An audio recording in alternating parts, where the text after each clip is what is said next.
दोस्तों, हमारे यूनिवर्स में कुछ ऐसे नंबर्स मौजूद हैं जिनकी वैल्यूज़ लगातार बढ़ती जा रही हैं, लाइक पाई, फाई, ई, √2 और ऐसे ही कई सारे नंबर्स हैं जिनकी आज तक कोई भी फाइनल वैल्यू नहीं बता पाया। इनकी वैल्यूज़ को लगातार आज भी फाइंड किया जा रहा है। लाइक पाई की हमने 30 ट्रिलियन से भी ज़्यादा डिजिट्स की कैलकुलेशन कर ली है और हम आगे भी इनफाइनाइट डिजिट्स तक इसको फाइंड कर सकते हैं। मतलब ये कुछ ऐसे नंबर्स हैं जिनकी डेसिमल्स के बाद लगातार वैल्यूज़ बढ़ती रहती हैं और ऐसे नंबर्स को हमने मैथ में एक अलग कैटेगरी में रखा है जिनको हम इर्रेशनल नंबर्स बोलते हैं। और पाई, √2, फाई, ई ये सब इर्रेशनल नंबर की कैटेगरी में ही आते हैं। और इर्रेशनल नंबर की कैटेगरी हमारे यूनिवर्स की वर्किंग के लिए काफ़ी इंपॉर्टेंट होती है। लाइक किसी भी सर्किल में पाई की वैल्यू का काफ़ी इंपॉर्टेंट रोल होता है। इसे ऐसे समझिए, अगर आप कोई सर्किल बना लेते हो तो कहीं ना कहीं आपके उस सर्किल में पाई छुपा हुआ होगा। मतलब अगर आप फिजिकली कोई सर्किल बनाते हो तो उसमें पाई हमेशा मौजूद होगा, भले ही आप चाहो या ना चाहो।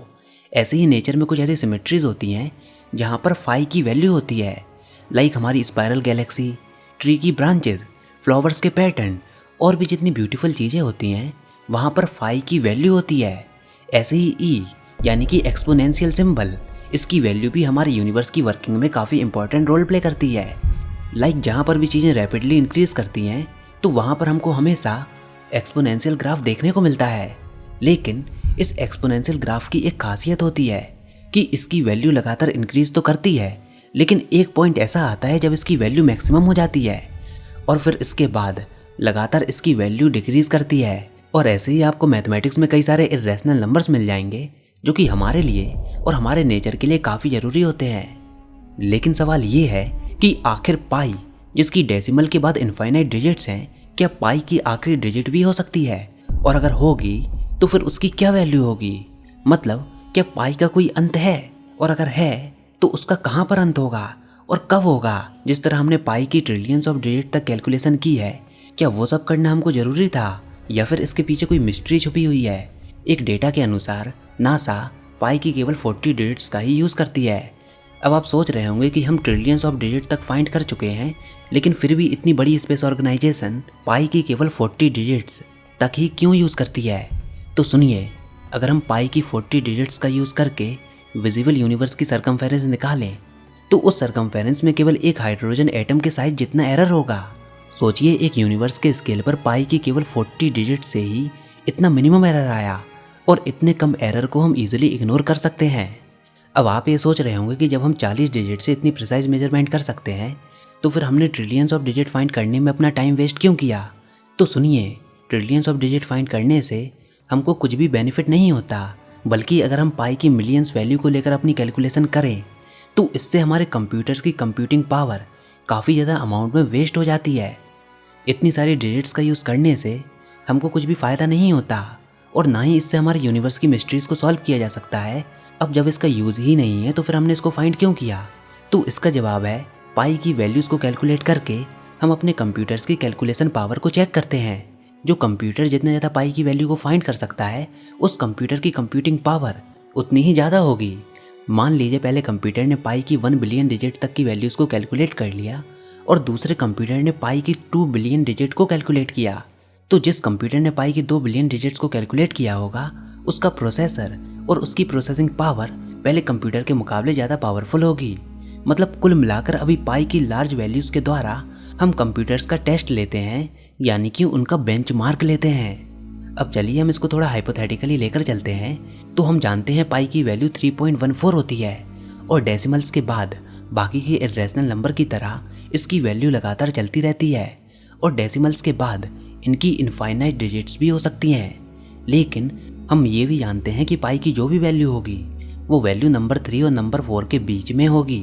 यानी कि अगर आप नंबर लाइन में किसी भी दो नंबर्स को जूम करते हो तो आपको वहाँ पर इनफाइनाइट नंबर्स देखने को मिलेंगे, या फिर यूँ कहें कि दो नंबर्स के बीच में इनफाइनाइट नंबर्स होते हैं। मैथमेटिकली ये कोई नई बात नहीं है, लेकिन अगर आप इस चीज़ को फिजिकली सोचो तो ये काफ़ी वियर्ड कंसेप्ट है, काफ़ी अजीबोगरीब सिचुएशन है। सोचिए, अगर मैं आपको किसी दो नंबर्स के बीच में कैद कर दूं तो वहाँ पर आप पाओगे कि वहाँ पर इनफाइनाइट नंबर्स मौजूद हैं। लेकिन अगर मैं आपको वहाँ से बाहर लेकर आऊँ तो आपको पता चलेगा कि नहीं, ये तो खाली दो नंबर्स थे और आप उन दोनों नंबर्स में फंसे हुए थे। इस पर थोड़ा विचार कीजिए और सोचिए कि ये कितना अजीबोगरीब कंसेप्ट है। और मैथमेटिकली इसी कंसेप्ट ने जीनो पैराडॉक्स को भी जन्म दिया था, क्योंकि यहाँ से ये संभावना उत्पन्न होती है कि इन्फिनिटी इस दुनिया के कण कण में मौजूद है। इनफाइनाइट चीज़ों से ही फाइनाइट चीज़ों का जन्म होता है। लेकिन इस चीज़ का एहसास हमको तब होगा जब हम उस सिचुएशन के बाहर आएँ। लाइक आपको तब पता चलेगा कि आप दो नंबर्स के बीच में थे जब आप नंबर लाइन से बाहर जूम आउट करो।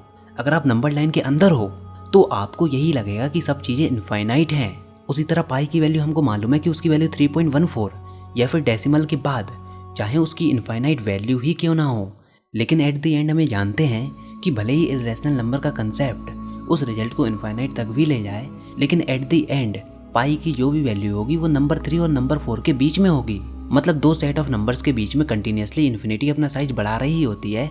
लेकिन जब हम उसको सिस्टम के बाहर से देखते हैं तो हमको सच्चाई के बारे में पता चलता है।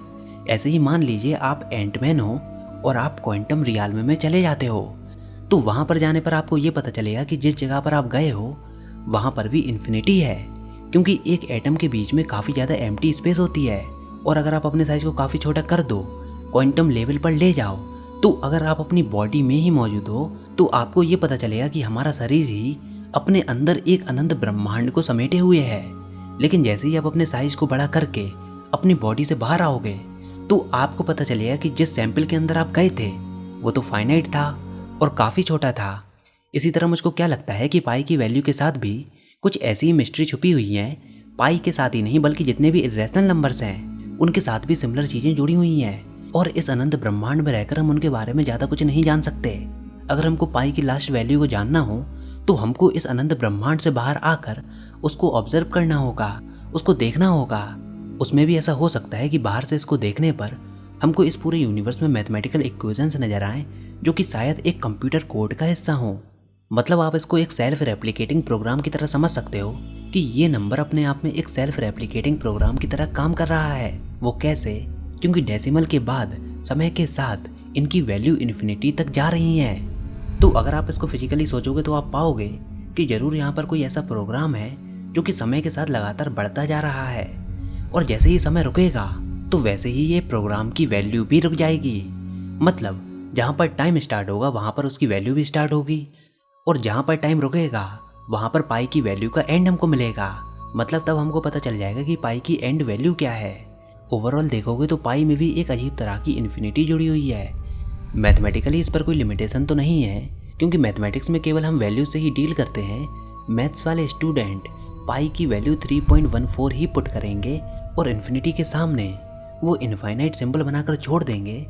लेकिन अगर आप फिजिक्स में ऐसी चीज़ों को इन्वॉल्व करो तो हमको इससे बिल्कुल डरना चाहिए, क्योंकि फिजिक्स में इन्फिनिटी का होना एक तरह से हम लोगों की इनएक्यूरेसी को दर्शाता है। और पाई जिसकी डेसिमल के बाद इनफाइनाइट वैल्यूज आती हैं, तो अगर वैल्यूज लगातार बढ़ रही हैं, इन्फिनिटी को अप्रोच कर रही हैं, तो मतलब क्या है? इसका मतलब ये है कि अभी तक हम इसकी वैल्यूज को नहीं जान पाए हैं, और ऐसे में फिजिक्स में हमारी थ्योरीज में कहीं ना कहीं पर इनएक्यूरेसी बढ़ने के चांसेस बन जाते हैं।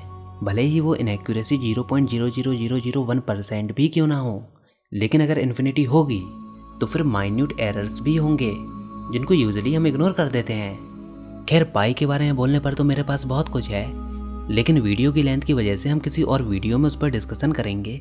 लेकिन उससे पहले मुझे आपको एक चीज़ बतानी है कि अगर पाई की वैल्यू का एंड होता तो फिर उसका एंड किस नंबर पर होता? तो मैथमेटिक्स तो इसका जवाब नहीं दे सकती, लेकिन फिजिक्स इसका आंसर दे सकती है।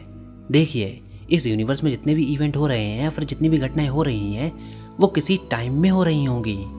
अब वो टाइम सेकंड्स में भी हो सकता है, या फिर नैनो सेकंड्स में भी हो सकता है, या फिर उससे भी कम टाइम हो सकता है।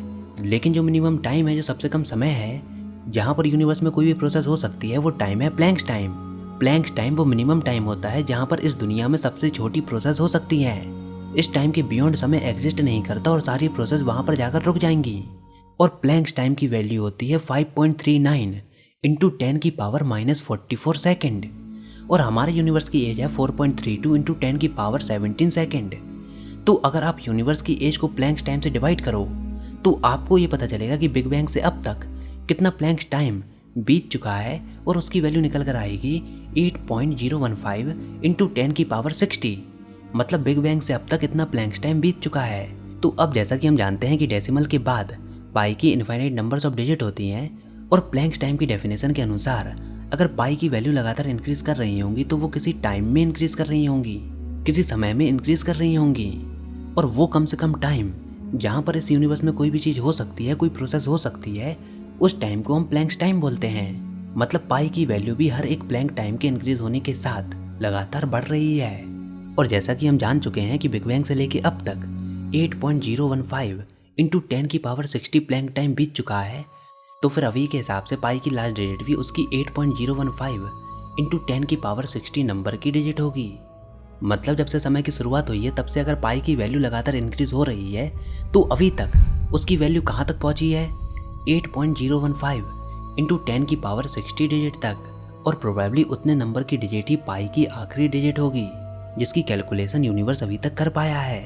हाँ, हर सेकंड के इंक्रीज होने के साथ वैल्यू लगातार चेंज हो रही होगी, लेकिन ओवरऑल देखोगे तो बिग बैंग से अब तक अगर हम पाई की कैलकुलेशन करने बैठते, वो भी 1 सेकंड से भी कम टाइम में, यानी कि प्लैंक्स टाइम में, तो अभी तक हम 10 की पावर 60 डिजिट्स की कैलकुलेशन कर पाते और शायद उसकी वैल्यू निकल कर आती 7। तो अब हम ये कह सकते हैं कि पाई का अंत तब होगा जब समय का अंत होगा, और समय का अंत कब होगा? जब प्लैंक्स टाइम का अंत होगा। तो बताइए आपको इसके बारे में क्या लगता है। आई होप आपको यह वीडियो जरूर पसंद आई होगी। अगर आप चाहोगे तो इसका सेकंड पार्ट मैं ज़रूर बना दूंगा, लेकिन कमेंट सेक्शन में लिखकर बताइए कि ये वीडियो आपको कैसी लगी।